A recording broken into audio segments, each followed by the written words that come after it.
Hey everybody, yeah, it's early Friday evening. I know yesterday I said it was Friday, but being retired, not having to work, I sort of lose track of days occasionally. And I thought all day yesterday I thought it was Friday, so I said that on my review. Today is actually Friday. Actually, I got up today. I thought it was Saturday.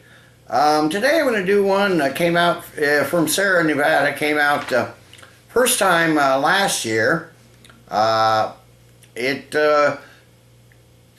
new fall seasonal replaced the tumbler. They said they were discontinuing the tumbler, but there must have been enough brouhaha that they didn't actually discontinue it. You can get it in the new Sierra Nevada Fall Sampler Pack. I've already reviewed that from that sampler pack. But I'm going to do their Flipside, the 24 Flipside Red IPA. From the website, it says a hop forward fix for the first days of fall. Just when it feels like the dog days will never end, suddenly the switch is flipped. The air gets cooler and it's clear that autumn is on the way. And that's the way it was today. Close to 70. I think I got to the 70s yesterday, and sunny. Today woke up with clouds. We were getting some intermittent sun. I think it warmed up a bit into the 50s, but it was so windy all day that I decided not to go out because wouldn't have been able to find a place out of the wind to do a review. But anyway, back to the website. It says featuring a ruby red hue and abundant tropical fruit and citrus hop flavors. Flipside Red IPA is the perfect beer for the final flash of summer. 6.2% ABV, 60 IBUs. So let's get it in the glass here and see what we have. Not even a hiss, not even any smoke. A little bit of smoke came out as I tipped the bottle to pour, but not very much.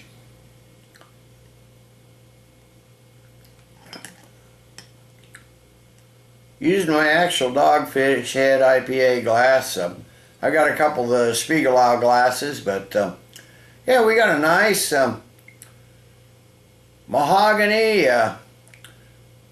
reddish copper color. Got a good 3 fingers of a slightly off-white head, real foamy.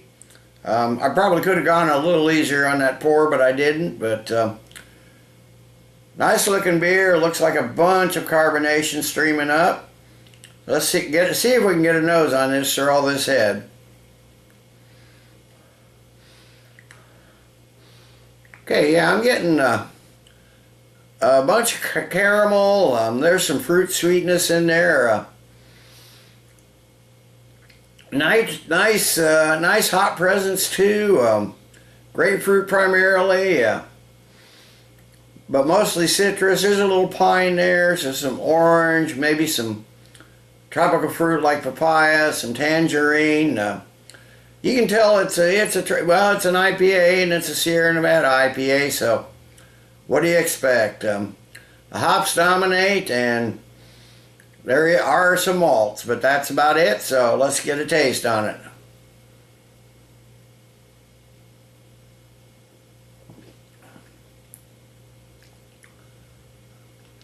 Okay, I'm getting a little caramel up front, and then some pine, and then like orange and tangerine. Not really getting a grapefruit so much that, well, no, there's a bit kicks in towards the finish there. I can feel that now.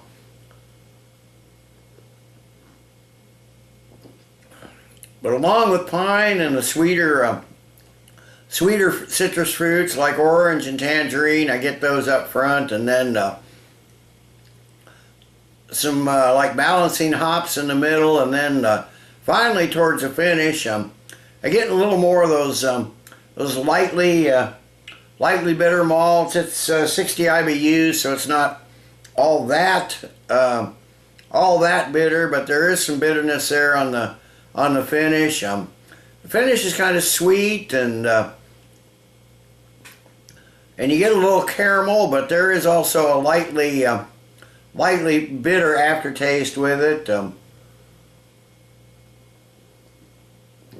Maybe just getting a hint of that 6.2% ABV, but not very much. But there's really a nice subdued and mildly fruity sweetness with this too, along with the malt sweetness. But then, you know, that mild bitterness with just a little caramel on the finish, and but it's a fairly clean finish. Nice tasting beer. So it's like a medium body, maybe medium full. It's kind of a slick mouthfeel, kind of an oily, slick mouthfeel. Despite what appears to be streaming up in the, well, there's not so much now, but what was initially streaming up in the glass, it's finally, you know, got some down to some like normal, fairly smooth carbonation.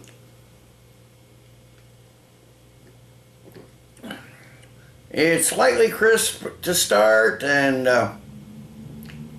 mildly dry at the finish, and the aftertaste sticks around a little bit. That slightly sweet, slightly bitter finish in the aftertaste, but so far so good. Nice tasting red IPA. So let me sit. I'll sip on this a while and come back in a while with the final thoughts and grade. Okay, I'm back. It's been half an hour or so.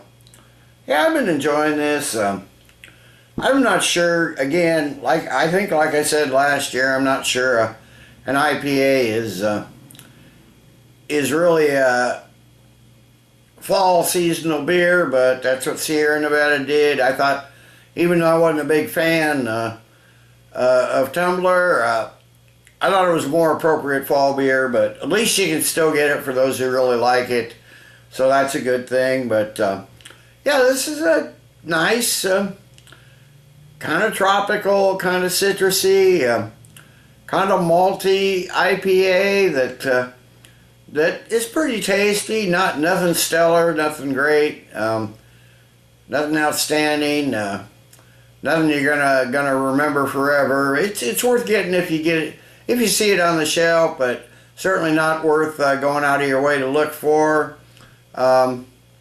This is more of an IPA than a red / amber ale, which has got that going for it. Because I'm not like I've said on numerous occasions, I'm not a big fan of a red / amber IPA or ales in general. So it's more of an IPA than that. But as it's warmed up, not a ton has changed. I'm getting a little more of that grapefruit in the taste than like I got on the nose. More throughout the whole palate than just on the finish like I did before. But there's a nice almost grapefruity bitterness that's kind of coating the roof of my mouth. There's a lot of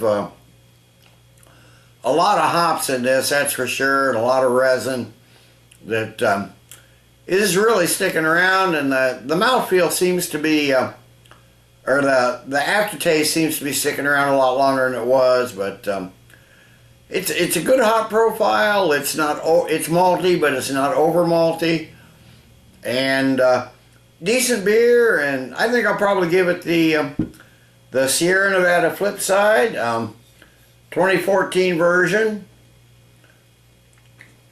I did it in September last year, so a little later this year, but I'm going to give it the same score I gave it last year, 8.5 out of 10.